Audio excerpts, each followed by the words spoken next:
पंजाब में पीआरटीसी और पंजाब बसेस की कच्चे मुलाजिमों की तरफ से बस डिपो बंद रखे जाएंगे। 4 घंटे के करीब बस स्टैंड को बंद रखा जाएगा।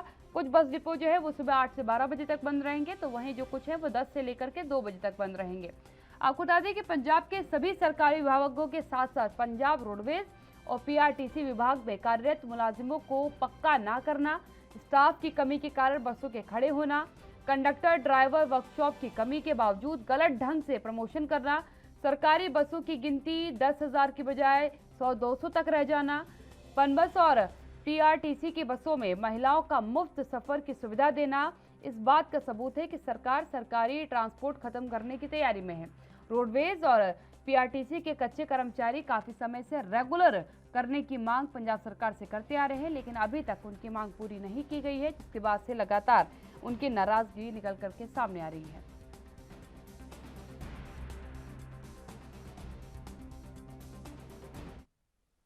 अमित कुमार संवाददाता मेरे साथ इस खबर पर जुड़ चुके हैं। अमित, क्या कहेंगे, क्योंकि लगातार जो कच्चे मुलाजिम हैं उनकी तरफ से नाराजगी जाहिर की जा रही है। उनकी तरफ से सीधे तौर पर कहना है कि हम सरकार से 12 मांग कर रहे हैं कि हमको पक्का किया जाए, लेकिन वो पक्का नहीं कर रही है। इससे पहले भी हमने नाराजगी जो है सड़कों पर देखी, किस तरीके से प्रदर्शन किया गया, और आज बस डिपो को 4-4 घंटे के लिए बंद करने का ऐलान किया गया है। लोगों को परेशानी ना हो इसका ख्याल रखा गया है, लेकिन अपनी नाराजगी भी व्यक्त की गई है। देखिए 6 तारीख से अनिश्चितकालीन धरने पर हैं सभी हम्म। कच्चे हम्म। मुलाजिम।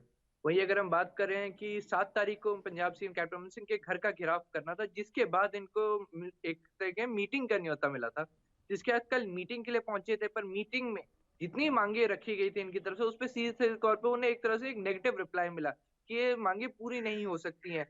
जो अगर हम कहें जो कॉन्ट्रैक्ट पे वर्कर्स थे उनके लिए भले ही पॉलिसी आ रही है, पर जो लोग आउटसोर्सिंग के जरिए रखे गए तो उनको पक्का करने का कोई भी जरिया नहीं बताया गया। हम्म। तो वही एक और बात इनकी तरफ से कही गई, सेम वर्क सेम वेक्स की बात की थी, मतलब एक काम एक रेट पे, मतलब जिस काम वर्क पे जिस लेवल पे सरकारी को जो सैलरी मिल रही है वही इनको या तो वो दी जाए। उन सब के ऊपर बात की गई जिन पे किसी का भी इन्हें पॉजिटिव रिप्लाई नहीं मिला।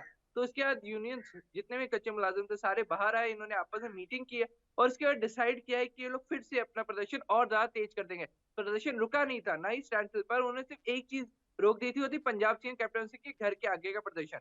पर उस हम्म। चीज को भी दोबारा से शुरू कर दिया गया है। आज अगर बात करें तो आज इन्होंने अपने सभी स्टेट पंजाब के जितने भी बस डिपोज है वहां पे सब पे 4-4 घंटे का धरना देना है। ये 2 कड़ियों में होगा।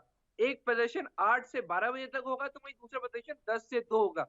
ये यहाँ पे देखा गया है किस मतलब पे जितने भी प्रदर्शनकारी उनकी कन्वीनियंस के हिसाब से, यहाँ पे काम 8 बजे शुरू होता है तो वहां पे सुबह 8 बजे से 12 बजे तक बंद रहेगा, तो जहाँ 10 बजे शुरू होता है तो वहाँ 10 से 2 बजे तक बंद रहेगा। हम्म। देखिए भले ही हम कहें कि 4 घंटे की बात है, पर इश्यू ये आता है कि ये वर्किंग टाइम पीरियड है।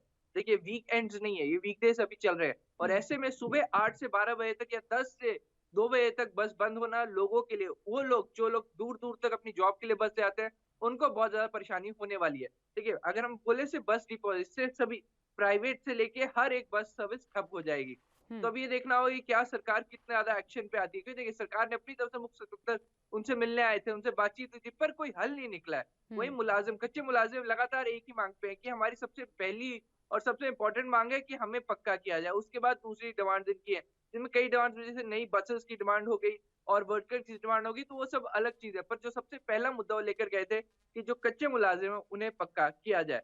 तो ये देख सकते हैं कोई बात नहीं बनती हुई। इससे पहले बात आ रही थी कि ट्रांसपोर्ट मिनिस्टर रजिया सुल्ताना से उनकी मीटिंग हो सकती है, वो भी मीटिंग एज सच नहीं हुई। पर अब देखना होगा कि क्या फैसला होता है, कि आज का प्रदर्शन है, उसके बाद कल खुद फिर से पंजाब सीएम कैप्टन अमरिंदर सिंह के जो घर है, सुषमा फार्म हाउस है, वहां पर जाकर प्रदर्शन किया जाएगा। मुलाजिमों की तरफ से उनका कहना है कि हम वहां पर जाके प्रदर्शन करेंगे, तो एटलीस्ट जब हम उनके घर के पास जाएंगे तो शायद पंजाब सीएम हमारे पास आए, हमसे मिले और हमसे बातचीत कर ले, क्योंकि मुलाजिमों कह रहे हैं कि शायद हमारी असली दिक्कत परेशानियां सीएम साहब तक पहुंच नहीं रही है, तो हम उनके घर के पास जाके प्रदर्शन करेंगे और एक पक्का प्रदर्शन होगा, एक पक्का मोर्चा लगाया जाएगा, जैसे लगातार हम्म। हमारा संघर्ष देख के शायद पंजाब सीएम हमसे मिलने और हमारी बात सुने। बिल्कुल, अगर अभी तक इनकी मांगों की बात करें, जिस तरीके से आपने कहा कि जो कच्चे मुलाजिम हो चाहते हैं कि उनको पक्का किया जाए, समान कार्य का समान वेतन दिया जाए, और ये लगातार जो आउटसोर्सिंग जहां भी निकल करके सामने आ रही है, कई राज्य से तस्वीरें आ चुकी हैं जहां आउटसोर्सिंग वाले खासकर नाराजगी जाहिर कर रहे हैं कि उनसे काम इक्वल लिया जाता है लेकिन सैलरी बहुत कम दी जाती है। तो या तो उनको बिल्कुल इक्वल सैलरी दी जाए, परमानेंट उनको किया जाए। और मांगों की अगर बात की जाए तो और क्या कुछ मांगे हैं इनकी तरफ से? देखिए, ये 3 तो मेन माँग है, उसमें एक चौथी माँग जो उनकी तरफ से ऐड की गई है, वो है कि नई बसेस बढ़ाई जाएँ, बसेस हुँ, की गिनती बढ़ाई जाए। हुँ, तो उनका सीधे तौर पे कहना है अगर नई बसेस आएँगी तो नए एम्प्लॉइज़ आएँगे, इनका वर्कलोड भी कम होगा। हुँ, कि उन्होंने सीधे तौर पे कहा है कि 10,000 के करीब बसेस की ज़रूरत है, जिसमें से अगर हमें पर पर्सन हुँ, या माफ़ कीजिए पर बस 5 नए व्यक्ति की ज़रूरत है। अगर 10,000 नई बसें आती हैं तो 50,000 नए युवाओं को रोज़गार मिलेगा। जी, ये उनकी तरफ से सीधे तौर पे कहा गया था। एक और चीज़ जो है क्लियर करना चाहते हैं कि आउटसोर्सिंग के ऊपर उन्होंने सीधे तौर पे कमेंट किया कि हमें जब जो भर्ती कराई गई थी, एक ऐड दी गई थी, वही पंजाब रोडवेज़ की तरफ से या पीआरटीसी की तरफ से दी गई थी। हुँ, हम उसी प्रोसेस के थ्रू बाकायदा हमारा इंटरव्यू हुआ, हमारा टेस्ट हुआ, बाकायदा ट्रेनिंग हुई। सब कुछ हमारा अगर हम कहें कि सब कुछ पीआरटीसी डायरेक्ट हम कहेंगे सरकारी भर्ती के हिसाब से हुआ था। हुँ, पर एंड में जब बात हुई थी तो हमें एंड में जब फाइनली जब जॉइनिंग का एक प्रोसेस रह गया था तो इनको अलग ले जाके एक ठेकेदार के पास जाके साइन करवाए गए। सिर्फ़ साइन कराने से ये सब लोग आउटसोर्सिंग पे चले गए थे। इसका इन्होंने उस समय विरोध किया था पर उस टाइम ज़्यादा इसकी माँग नहीं सुनते हुए इन्होंने बोला कि बाद में इन्हें पक्का कर दिया जाएगा, तो ये माँग उस वक़्त ही ठंडी रह गई थी। हुँ, तो अब वो फिर से दोबारा बात उठती हुई नज़र आ रही है कि जब उस टाइम सिर्फ़ साइन कराने के लिए, जबकि हमारी जॉइनिंग की भर्ती सभी कॉन्ट्रैक्चुअल वर्कर्स की तरह हुई थी, तो फिर फाइनली हमें आउटसोर्स में क्यों रखा जा रहा है कि सिर्फ़ जो ठेकेदार ने क्योंकि हमसे सिर्फ़ साइन इकट्ठे किए थे हमारे, शायद इसलिए? या फिर किसी को अनचाहा फ़ायदा देने के लिए इसलिए? तो इन सब चीज़ों के ऊपर उनकी तरफ से माँग की गई है कि हमें जो आउटसोर्सिंग के भी कर्मचारी हैं, उनको भी बाकायदा कॉन्ट्रैक्चुअल के अंदर लाया जाए या कोई प्रोसेस बनाया जाए कि इनको कॉन्ट्रैक्चुअल के अंदर लाया जा सके, ताकि इनको ही पक्का किया जा सके। क्योंकि सरकार की तरफ से बार-बार कहा जा रहा है कि हम कॉन्ट्रैक्चुअल वर्कर्स के लिए नई पॉलिसी ला रहे हैं, जिसमें 10 साल से पुराने वर्कर्स जो ऑलरेडी 10 साल से लगातार काम कर रहे हैं, उनको पक्का किया जाएगा। तब ये देखना होगा कि पॉलिसी कब तक आती है, क्या अगर मैं कांग्रेस सरकार इस टर्म खत्म होने से पहले वो आ सकती है या फिर वो भी फिर एक लारों में रह जाएँगे क्योंकि मुलाज़िम अपनी तरफ से सभी कच्चे मुलाज़िम अपनी तरफ से धरने बैठे और अपनी माँग मनवा कर ही हटेंगे। तो ऐसे में आम जनता को काफ़ी दिक्कत परेशानी हो रही है। अगर हम कहें कि सिर्फ़ अभी की कॉल सिर्फ़ आज की है, पर अगर ये कॉल अगर लंबी की जाती है तो बहुत सारे लोगों को बहुत ज़्यादा दिक्कत होने वाली है। कुछ ख़ास तौर पे उन सभी लोगों को जिनको बस के जो सरकारी बस या पीआरटीसी पन बस के ज़रिए अपनी जॉब डेस्टिनेशन पे जाते थे और ऐसे में 8 बजे से लेके 12 बजे तक बस सर्विस का बंद होना या 10 से 2 बजे तक बस सर्विस का बंद कर होना, इन सभी मुलाज़िमों के लिए जो लोग अपनी ड्यूटीज़ पे जाते हैं, उनके लिए बहुत ज़्यादा दिक्कत का सामना करना पड़ता है। फिर उन्हें दूसरे तरीके से ट्रैवल करना जिनको कार लेनी पड़ सकती है, कैब लेनी पड़ सकती है, या हद तो बाइक से भी जाना पड़ता है। तो कहीं न कहीं आम जनता को बहुत दिक्कत हो रही है, तो इससे सरकार पे ज़रूर प्रेशर बनता हुआ नज़र आ रहा है। तब ये देखना होगा सरकार क्या एक्शन लेती है। सरकार ने अपनी तरफ से मीटिंग के लिए तो बुला लिया, पर वो मीटिंग एक तरह से बेसिट्टा रही है। तो अब देखना होगा कि आगे की रणनीति सरकार की क्या रहती है, क्योंकि मुलाज़िमों ने अपना स्टैंड क्लियर कर दिया है। उन्होंने बस डिपोज़ बंद करके अपना स्टैंड क्लियर कर दिया है कि हमारे अलावा बाकी सभी बस सर्विसेज़ भी बंद रहेंगी, चाहे वो प्राइवेट हो, चाहे वो अगर हम कहें कि सरकारी हो, जो कुछ बसेज़ चल रही थी, उन सबको भी बस डिपोज़ बंद करके रोक दिया गया है। तो अब यानी कि देखना अमित ये होगा कि माना जाए कि सरकार क्या कच्चे एक्शन लेती है। मुलाज़िमों ने जो बंद किया है, उसपे जो पक्के हैं ऑलरेडी, वो भी इस बंद का समर्थन करेंगे, इस बंद में उनके साथ रहेंगे या फिर उनको उनकी तरफ से जो है कार्य सुचारू रूप से चलता रहेगा?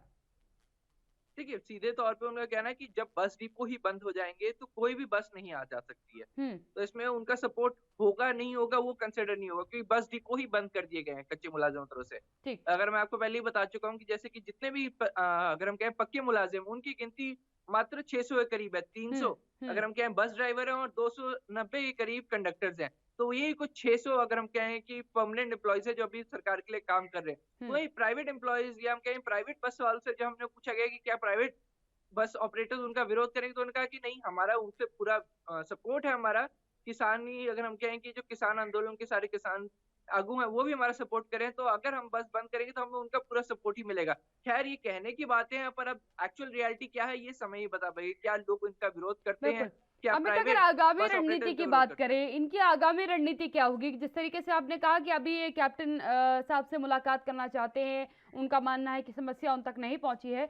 अगर मुलाकात के बाद भी हल नहीं निकला क्योंकि जिस तरीके से पिछली बार स्ट्रेट फॉरवर्ड आंसर नाम है इनको मिल चुका है कि आपकी माँगों को पूरा नहीं किया जा सकता। अगर अगर आगामी समय में भी यही जवाब इनको मिलता है, तब इनकी तरफ से क्या फैसला लिया जाएगा? देखिए, स्ट्रेट फॉरवर्ड आंसर नहीं मिला है अगर हम ये हुँ, कहें। इस सीधे तौर पे हम कहें कि मुँह पे ना नहीं बोली गई, पर उन्होंने हुँ, कहा गया है कि ये पॉसिबल नहीं है, आप कोई और रणनीति, कोई और तरीके लाएँ। सीधे तौर पे कच्चे मुलाज़िमों को कहा गया था कि आगे आप क्या कोई तरीका है, कोई रणनीति है, किसी की हुँ, लूपहोल जो आपको पता है, जिसका इस्तेमाल करके सरकार आपको पक्का कर सकती है और हमसे शेयर करें, हम उस पे ज़रूर अमल करेंगे।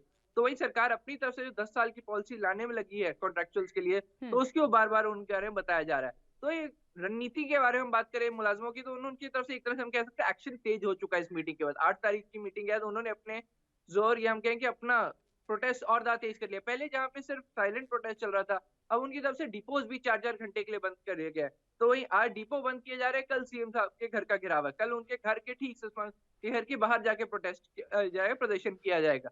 तब ये देखना होगा कि कल के बाद क्या रणनीति रहती है, क्योंकि अब तक सिर्फ 2 दिन बिल्कुल। की रणनीति आई है, कि अगर उसके बाद भी बस डिपोज़ लगातार बंद होते हैं, तो पंजाब में बहुत बड़ा प्रेशर बन सकता है, क्योंकि काफ़ी ज़्यादा आम जनता सरकारी बसेस के थ्रू ट्रैवल करती है, और अगर बिल्कुल, अचानक बिल्कुल। से पूरी बस सर्विस ही बंद हो जाती है, तो पंजाब में काफ़ी ज़्यादा टेंशन का माहौल हो जाएगा और सरकार के ऊपर बहुत ज़्यादा दबाव बढ़ता हुआ नज़र आएगा। बिल्कुल, धन्यवाद अमित मेरे साथ जुड़ने के लिए। अमित कुमार मेरे साथ जुड़े हुए थे। यकीनन जो कच्चे मुलाज़िम हैं उनकी तरफ से सीधी माँग है सरकार से कि आप हमें पक्का कीजिए और जितना कम हम कर रहे हैं उसका मानदेय हमें उतना ही दीजिए जितने एक पक्के मुलाज़िम को मिल रहा है। इन मांगों के साथ नाराज़गी उनकी जारी है। बस डिपो उन्होंने आज बंद किए हैं। कल के बाद रणनीति आगे की क्या होगी ये क्लियर हो जाए।